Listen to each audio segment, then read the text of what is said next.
Several provisions of Quebec's new language law, Bill 96, come into effect June 1st. Here to discuss them is Eva Ludvig, the president of the Quebec Community Groups Network. Thank you for your time. Pleasure. What are some of the most significant changes coming into place on June 1st that English-speaking Quebecers should know about? Well, the most important thing I think is that all government departments have to be exemplary in following the requirements of Bill 96 and using the French language. Now, that has all kinds of impacts in terms of services that individuals will be getting.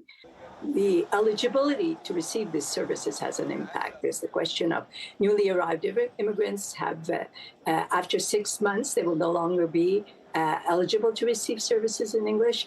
And English speakers who were eligible to receive their education in English in Quebec will be eligible. That's the Bill 96. Now, what happens is that the implementation of these various parts of Bill 96 is done by regulation. We heard of 2 regulations yesterday, one affecting small businesses of 5 to 49 employees, who will now have to register the ability of their employees to communicate in French. They'll have to register that with the government and do it on an annual basis. And this is quite new. No one was expecting this, is that international students attending CEGEPs for adult education or upgrading their skills will now have to pass a French language test before receiving their certification.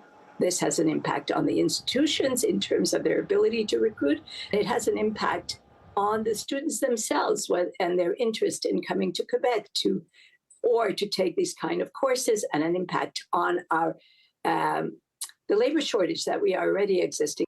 Now, we've heard that historic Anglos are going to be able to maintain services in English. Who's considered a historic Anglo under this bill? The historic Anglo, by their definition, is anyone who was eligible for English language education in Quebec.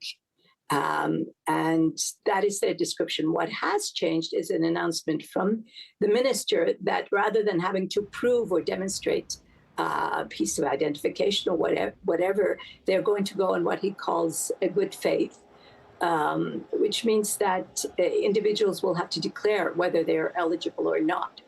Now, that puts into question that people should know. Who knows whether they're eligible, whatever. And also the frontline employees, will they know that this is the way to do it? And will this lead to more conflict? Okay, thank you for your time today. You're welcome.